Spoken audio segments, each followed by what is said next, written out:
Tu n'auras jamais rien, maman. Tu es née pour être pauvre. » Ces mots restent gravés dans ma mémoire. Ils sont sortis de la bouche de mon propre fils un soir d'hiver, alors que je rentrais chez moi à pied après une longue journée à nettoyer des bureaux. Il marchait quelques pas derrière moi, sa femme à ses côtés. Elle portait une veste fourrée et des talons qui claquaient sur les pavés gelés. Moi, j'avais les doigts bleus dans mes gants troués, les chaussures trempées. Il avait dit cette phrase d'un ton moqueur, sans même baisser la voix. Et elle avait éclaté de rire à ses côtés. J'avais serré les dents et continué à marcher. J'ai pris la clé de ma petite maison ouvrière à Charleroi. J'ai ouvert la porte et attendu qu'il disparaisse dans la nuit avant de laisser tomber mon sac sur la table. C'était il y a 12 ans. Aujourd'hui, je suis assise sur la terrasse de ma villa dans un village tranquille près de Namur. La glycine grimpe le long du mur, le jardin est fleuri de pivoines. Le soleil chauffe encore ma peau malgré l'heure tardive. Et mon fils se tient en bas des marches. Le visage fermé, un dossier sous le bras, sa femme accrochée à lui. Je les observe de loin. Je n'ai pas besoin de m'approcher pour entendre la colère dans sa voix. Il est revenu après des années de silence, pour me demander de mettre la villa à son nom. Il prétend que c'est normal pour sa femme et les enfants. Je ne réponds pas. Je me souviens de tout. Des années à compter les pièces rouges pour payer le mazout. Du rire cruel lorsqu'ils me voyaient sortir de chez Aldi avec mes sacs en plastique. De l'humiliation quand ils avaient refusé de m'emmener en vacances. Tu fais tâche à côté de nous. Je n'ai jamais rien dit. Je travaillais. Je faisais des ménages partout, même laver des vitres pour quelques billets. Puis, un hasard de la vie est arrivé. La vieille femme chez qui je travaillais à Namur m'avait prise en affection. Sans enfant, elle m'a proposé de lui racheter sa petite maison de campagne à crédit, à un prix ridicule. Je me suis saignée pour payer chaque mensualité. Je n'ai rien dit à personne, pas même à lui. Je travaillais la nuit et le jour, parfois malade, parfois épuisée. Mais je payais. Et quand elle est morte, la maison m'est revenue. J'ai pris soin d'elle. Refait la toiture, planté des fleurs, repeint les volets. Peu à peu, elle est devenue cette villa magnifique où je vis aujourd'hui. Et je n'ai plus jamais eu honte de moi. Mais lui est revenu. Cette fois, ce n'était pas pour me rire au nez. Non, il m'a dit, « Maman, tu pourrais au moins nous aider ? Tu ne crois pas ? Tu es seule ici. Elle serait mieux entre nos mains. » Je les ai laissés parler, s'énerver. Je les ai laissés m'accuser d'égoïsme et je suis restée assise sur ma chaise longue, le regard perdu dans le ciel d'été. Ils ne savent pas. Ils ne savent pas que cette villa est déjà protégée. J'ai signé devant notaire un acte de donation partielle à une œuvre caritative, en échange d'un droit d'usage viager. Légalement, ils ne pourront jamais y toucher de mon vivant. Je ne dis rien. Je ne fais que les observer. Le silence parfois est plus cruel encore. Je les ai laissés repartir ce soir-là, sans mots, sans explication. La voiture noire a glissé sur l'allée de gravier, emportant leur colère et leur prétendue supériorité, laissant derrière elle l'odeur de l'herbe froissée et un silence presque doux. J'ai attendu que le portail se referme pour enfin poser ma main sur le dossier de ma chaise essoufflée. Seul alors mes jambes ont tremblé, le cœur battant encore, sous le choc de les avoir revus avec ce même air de supériorité, cette façon de parler comme s'ils avaient un droit sur ma vie. Pourtant, tout en moi avait changé depuis cette fameuse nuit où il avait murmuré « Tu n'auras jamais rien, maman ». Je me suis retrouvée à fixer la porte fermée de la cave, là où je garde depuis des années la boîte en carton pleine de mes papiers jaunis, mon premier contrat de travail à l'usine textile, mes bulletins de salaire de femme de ménage, le tout premier reçu de mensualité versé pour la petite maison de campagne que je louais à Madame Vombel. Cette vieille femme m'avait donné ma chance. Elle avait été la première à voir quelque chose en moi. Je me souviens de ce jour où elle m'avait dit « Je vois bien que vous n'avez pas grand-chose, mais vous avez la dignité. C'est rare, la dignité. » Je lavais ses sols, ses vitres, je changeais ses draps chaque semaine. Et elle m'offrait toujours un café après le travail, avec un petit biscuit trempé dans sa tasse. À force, nous étions devenus presque complices. C'est à elle que j'avais confié la phrase terrible de mon fils. D'une voix étranglée, honteuse, sans la regarder, il a dit que je ne suis faite que pour être pauvre. Elle avait posé sa main fine sur la mienne, froide de vieillesse, et murmuré « Alors, prouve-lui le contraire. » Quand elle m'a proposé d'acheter sa maison, pour elle, c'était un abri vieillissant, humide et couvert de toiles d'araignée. Pour moi, c'était un rêve. Elle m'avait arrangé un crédit sur mesure, sans banque, juste elle et moi, avec une simple reconnaissance de dette devant un notaire de Namur. Chaque mois, je déposais mon billet sur son buffet et elle me souriait. « Vous êtes en train de bâtir votre liberté. » Mon fils n'a jamais rien su. Jamais. Il me croyait toujours dans ma petite maison mitoyenne de Charleroi, à compter mes centimes, à mendier son attention lorsqu'il daignait passer un dimanche. Je me contentais de le recevoir dans ma cuisine exiguë, un gâteau au four, la table mise. Et lui, râlant, « Tu vis toujours ici ?» Sa femme, avec ses ongles vernis, raclait la nappe en toile cirée. « Nous devrions vraiment trouver une maison de retraite pour toi. Tu serais mieux, » disait-elle. Je souriais, je disais « oui, oui », mais en secret, je savais déjà que ma vie allait ailleurs. Chaque samedi après mon ménage chez les Bianquet, je prenais le bus pour Namur. Je descendais à l'arrêt du village et ouvrais la porte de la petite maison qui m'attendait. Elle sentait l'humidité et le bois mouillé, mais c'était chez moi.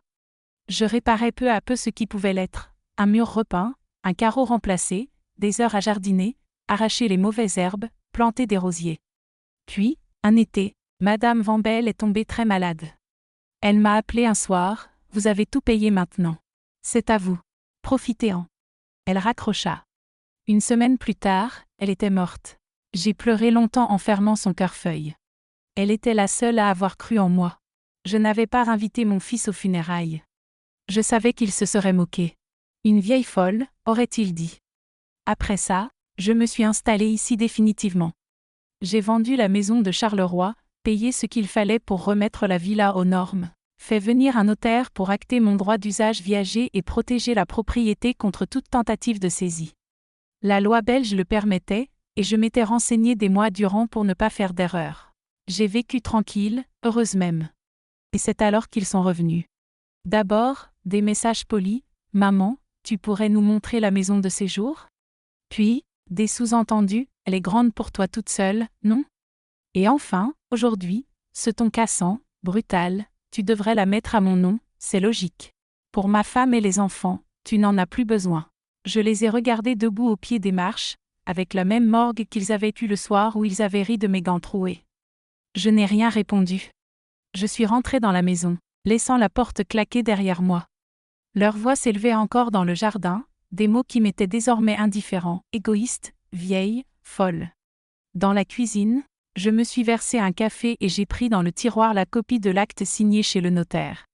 Je l'ai déplié lentement, savourant chaque ligne qui prouvait noir sur blanc que tout ce qui m'appartenait était à l'abri. Puis je suis allé à la fenêtre. Ils étaient déjà remontés dans leur voiture, bras croisés, furieux. Et moi, dans ma cuisine ensoleillée, j'ai souri pour la première fois depuis longtemps. Ils ne savaient pas encore à quel point sa mère, la pauvre, était devenue forte. Les jours suivants eurent un goût amer, mais pas d'amertume, la saveur étrange d'une victoire discrète, celle qu'on savoure seule, dans le silence d'une maison tranquille. Ils n'ont pas rappelé tout de suite. Peut-être pensaient-ils que ma colère se dissiperait, que je finirais par céder. Mais je n'étais ni en colère, ni déraisonnable. Je me sentais enfin à ma place. Dans la petite ville, les gens me saluaient poliment. Au marché, la fleuriste glissait un brin de lavande en plus, la boulangère demandait des nouvelles du jardin. Je répondais doucement, sans jamais révéler ce qui se tramait sous la surface, car je savais que, sous cette surface, remuait, complotait. C'est sa femme qui appela la première, une semaine plus tard. Sa voix mielleuse, faussement douce. « Allô, belle maman, c'est moi. Tu as réfléchi à notre demande ? Ce serait tellement plus simple pour tout le monde. » Elle ajouta, pressante, « On ne veut pas te mettre dehors. Tu pourrais rester, mais légalement, ce serait mieux si la maison était à son nom pour protéger la famille. » Ces mots brûlaient mes oreilles. Elle ne disait même plus « notre famille », juste « la famille », comme si je n'en faisais plus partie. Je raccrochai sans un mot. Cette fois, je ne tremblais pas. Leur insistance devint cruelle. Il appela à son tour, voix dure, pressée. « Maman, tu ne peux pas faire ça. Tu vas nous mettre dans une situation impossible. Tu n'as jamais été capable de gérer l'argent. C'est pour ton bien. Je m'occuperai de tout. » Ces mots me firent sourire malgré moi. Un bon fils. Je me souvenais de ses rires sur mes chaussures usées, des années où il ne m'appelait que pour demander un billet ou un service. Je lui répondis calmement, « Tu n'as pas besoin de t'occuper de moi. Je m'occupe très bien de moi. » Et je raccrochai. Alors, les humiliations recommencèrent, comme autrefois. Il venait, se garait devant la villa, frappaient à la porte comme des créanciers. Devant les voisins, ils criaient, me traitaient d'égoïste, de vieille ingrate. Sa femme me toisa avec un mépris comique tant il était évident. Je ne répondais jamais. Je leur ouvrais la porte, laissais leur venin s'écouler, puis je me retournais, droite et intacte. Les voisins murmuraient, mais moi, je restais droite. Le soir, dans ma chambre, je sortais la copie de l'acte du notaire et je la relisais ligne après ligne. J'y voyais graver ma dignité, mon droit d'exister enfin pour moi-même. Je pensais à tout ce que j'avais enduré, humiliations, remarques empoisonnées, regards de pitié ou de dédain. Je me souvenais de la première fois où il m'avait dit « Tu n'auras jamais rien ». Ce sentiment de honte, d'échec. Aujourd'hui, c'était moi qui avais la clé, moi qui avais la maison, moi qui décidais. Je laissais couler mes larmes. Pas de tristesse, mais de relâchement. Je n'étais plus la pauvre femme qu'ils pensaient, je n'étais plus à genoux. Je me relevais. Ils allaient apprendre qu'on ne piétine pas une femme comme moi sans conséquence. Quelques semaines plus tard, une lettre recommandée est arrivée. Enveloppe blanche, en tête d'un avocat de Bruxelles. Je n'avais même pas besoin de l'ouvrir pour deviner son contenu. Je l'ai posée sur la table, pris un café, laissé la lumière du matin glisser sur le carrelage, écouté les oiseaux, et je l'ai ouverte calmement. Ils avaient osé mandater un avocat pour me forcer à céder la villa à mon fils, sous prétexte de protéger la famille contre d'éventuelles créances et de mon âge. Aléatoire, le mot m'a fait rire. J'ai pris le dossier préparé par le notaire. Relu chaque ligne, acte authentique, droit d'usage viager, impossibilité de vendre ou de donner sans mon accord exprès et sans mon décès préalable. Tout était parfait, légal, inattaquable.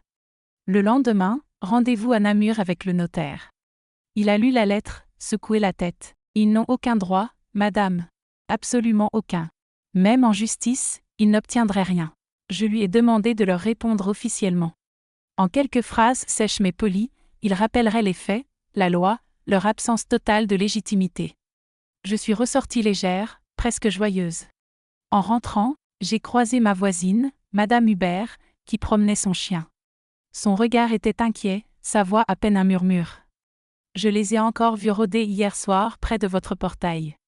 Ils parlaient fort, et leurs mots n'étaient pas tendres. Je lui ai offert un sourire. Ne vous inquiétez pas, ça ne m'atteint plus. Elle a pressé mon bras, chuchotant. Vous êtes courageuse, je vous admire. L'après-midi, j'ai pris le temps de rédiger une lettre à mon fils. Pas une lettre de colère, seulement quelques lignes, nettes et claires. Je suis au courant de la lettre de ton avocat. Je te confirme que la maison ne t'appartient pas et ne t'appartiendra jamais. Elle est à moi et le restera jusqu'à mon dernier souffle. Tu es arrivé alors que je n'avais rien. Aujourd'hui, j'ai enfin quelque chose et je n'ai pas l'intention de te le céder. Ne reviens plus ici pour ça. Tu es mon fils, mais tu n'as plus aucun droit sur ma vie. J'ai glissé le courrier dans une enveloppe, affranchie, et je l'ai déposé dans la boîte jaune au coin de la rue. Lorsque la nuit est tombée, j'ai ouvert les volets de ma chambre. La villa baignait dans une lumière dorée. Le parfum des roses montait du jardin, et le gravier scintillait encore des gouttes de pluie fine tombées plus tôt. Je me suis assise sur le lit, le dossier du notaire posé à côté de moi. Pour la première fois depuis longtemps, j'ai dormi profondément, le cœur tranquille, sans cauchemar ni peur. Dans l'ombre, je savais qu'il bouillonnait. Je savais qu'il ne supportait pas que sa pauvre mère lui ait échappé. Mais moi, je savourais ce silence. Je ne lui devais rien, seulement ce silence. Les jours suivants furent étrangement paisibles, trop calmes, comme une mer sans vent, juste quelques ondulations discrètes. Je savais qu'il ne renoncerait pas si facilement. Mais je profitais de chaque matin, en ouvrant les volets et en voyant mon jardin intact, encore mien. Je passais mes journées à jardiner, repeindre des volets, recoudre des rideaux. Je soignais ma maison comme on veille sur un enfant fragile. Chaque geste me rappelait la force tranquille de cette victoire silencieuse. Puis, un vendredi soir, ils sont revenus. Je les ai vus descendre de voiture depuis la fenêtre du salon. Ils portaient un costume froissé, elle une veste rouge criarde qui jurait avec la douceur de la lumière d'avril. Ils n'ont pas sonné immédiatement, restant devant le portail, à murmurer entre eux. J'ai reconnu la nervosité de mon fils, ses mains crispées, son regard fuyant. Finalement, il a ouvert le portillon. Il n'y avait pas de colère dans ses yeux cette fois, seulement une lourde fatigue, presque une supplique. « Maman, je peux te parler ?» Je ne répondis pas. Je les ai laissés entrer, suivi de sa femme, qui avait perdu toute arrogance. Elle gardait la tête basse, les lèvres serrées. Il s'est assis à la table de la cuisine, posant ses mains à plat devant lui, comme pour se rendre. Je voulais juste te dire qu'on ne va plus insister. On a compris. Tu as fait ton choix. Je suis restée immobile, debout. Il ajouta d'une voix presque brisée. Je voulais que tu saches que je n'ai jamais voulu te faire autant de mal. Je croyais que tu ne pourrais jamais. Puis il leva les yeux vers moi, et j'y ai vu l'éclat de l'enfant qu'il avait été. Ce petit garçon maladroit qui se réfugiait dans mes bras quand il tombait. Je suis restée immobile. Il a respiré profondément et a murmuré « Je suis désolée ». Ces mots, je n'espérais plus les entendre. Je ne les attendais même plus. Et pourtant, lorsqu'ils sont arrivés, ils ont traversé l'air avec une finesse douloureuse, comme une lame invisible. Sa femme n'a rien dit. Elle a simplement posé sa main sur son bras, comme pour le soutenir. Puis ils se sont levés. On ne te dérangera plus, maman, promis. Je les ai accompagnés jusqu'à la porte. Je ne disais rien, mais je leur ai maintenu la porte ouverte jusqu'à ce qu'ils franchissent le seuil. Sur le pas, il s'est retourné une dernière fois. Ses yeux brillaient, et d'une voix à peine audible, il a soufflé « Tu as eu raison de croire en toi ». Puis ils sont partis. Je suis restée longtemps, immobile dans l'encadrement, à regarder la voiture disparaître au bout de l'allée. Je ne leur ai pas dit que je leur pardonnais. Mais je ne leur ai pas non plus exprimé la moindre rancune. J'ai refermé la porte derrière moi. Dans la pénombre de la cuisine, une paix profonde m'a envahi pour la première fois depuis des années. Je ne leur devais plus rien, ni mes biens, ni ma tendresse, ni même ma colère. Tout m'appartenait à nouveau. Moi, mon silence, ma villa, ma vie. Le lendemain, la maison baignait dans une lumière tendre de printemps. J'ai ouvert les fenêtres dès le matin, laissant entrer l'odeur de l'herbe fraîchement coupée et le chant des oiseaux. Dans le jardin, la glycine commençait à s'épanouir, ses grappes violettes tombant en cascade sur la pergola. Je me sentais légère, plus légère que depuis des années, comme si le poids de leurs humiliations, de leurs rires et de leurs manigances s'était enfin dissipé. Dans la boîte aux lettres, j'ai trouvé une enveloppe. Cette fois, ce n'était ni un recommandé, ni une mise en demeure d'avocat. Juste une carte glissée dans une enveloppe crème, écrite à la main. C'était lui. Quelques mots seulement, presque timides. « Maman, merci de m'avoir ouvert les yeux. J'ai été stupide, cruelle, lâche. Je ne mérite pas ton pardon, mais je voulais que tu saches que je regrette. Je ne te demanderai plus rien. Je te promets de ne plus troubler ta paix. Je t'embrasse, ton fils. » Je suis restée assise un long moment, la carte entre les doigts, le regard perdu sur la nappe. Je ne les avais jamais attendus, ces mots-là. Je n'y croyais même plus. Et pourtant, malgré moi, malgré la dignité que j'avais retrouvée, malgré la blessure encore vive, ces quelques mots sont venus comme une brise douce sur une plaie à peine refermée. Je n'ai pas versé de larmes. Tout ce que j'avais à pleurer s'était déjà écoulé dans le passé. J'ai simplement glissé la carte dans le tiroir de la commode, à côté de mon acte notarié, de la copie de mon testament et de mes autres papiers. Elle resterait là, comme un souvenir discret, un petit caillou blanc sur le chemin cabossé de ma vie. Ce soir-là, j'ai décidé de marcher un peu plus loin que d'habitude. Je suis montée jusqu'au sommet du chemin qui domine le village, là où la vue se perd jusqu'à la Meuse. Le ciel flamboyait d'orange et d'or. Je me suis assise sur un rocher, la veste serrée autour des épaules, et j'ai repensé à tout. À la jeune femme que j'avais été, balayant les escaliers pour un salaire de misère. À la mère humiliée, invisible, moquée. À la vieille femme fière et blessée, seule dans sa villa, mais debout. Je me suis dit que tout avait un sens, même les cruautés, même les chutes. Dans le silence, j'avais construit mes murailles. Dans le mépris, j'avais découvert ma force. Dans la solitude, j'avais trouvé ma paix. Je suis redescendue alors que la nuit tombait. Dans la cuisine, la maison sentait encore le savon et la cire. Ma maison, mon refuge, mon royaume. Je me suis installée dans le fauteuil du salon, les mains croisées sur les genoux, le regard fixé sur la fenêtre où scintillaient les dernières étoiles. J'ai pensé à lui, là-bas, probablement seul lui aussi, et je lui ai murmuré pour moi seule. Je te pardonne, mais je ne t'oublie pas. Le matin suivant, je me suis levée avant le soleil. La villa dormait encore dans un silence profond. Je me suis assise dans la cuisine, une tasse fumante entre les mains, observant la lumière naissante glisser sur le carrelage clair. Je savais que c'était la fin d'un long chapitre. J'ai tiré le dossier du notaire de son tiroir et relu une dernière fois chaque feuille signée. Chaque mot, chaque cachet, chaque signature confirmait ce que je savais déjà. J'étais libre, propriétaire, maîtresse de ma vie et de mes biens, intouchable. Le téléphone est resté silencieux. Et je savais qu'il le resterait. Je savais qu'il avait enfin compris qui j'étais. Je suis sortie dans le jardin. L'air était frais, parfumé de roses. Je me suis avancée pieds nus dans l'herbe, caressant doucement la glycine en fleurs. J'ai fermé les yeux et écouté le chant des oiseaux, comme un murmure discret de victoire. J'ai pensé à lui, mon fils, à ses yeux emplis d'orgueil puis de honte, à cette phrase qu'il m'avait lancée un soir d'hiver, il y a tant d'années. « Tu n'auras jamais rien, maman. Tu es née pour être pauvre. » Et aujourd'hui, debout dans ce jardin qui m'appartenait, entouré des fleurs que j'avais plantées moi-même, j'ai souri. Parce que j'avais tout. Et parce qu'il avait perdu ce qu'il croyait déjà tenir entre ses mains. Il n'y avait plus de rancune dans mon cœur, ni de désir de vengeance. Juste la satisfaction d'avoir tenu bon, d'avoir prouvé que la dignité ne se donne pas, ne s'achète pas, ne se prend pas. Elle se conquiert, en silence. Je suis rentrée, j'ai ouvert la fenêtre du salon, et j'ai regardé la lumière. La lumière pénétrait doucement dans la pièce. Et à voix basse, pour moi seule, pour toutes celles qui écoutent, qui souffrent, qui résistent, j'ai murmuré, le silence peut lui aussi être une manière de rendre justice.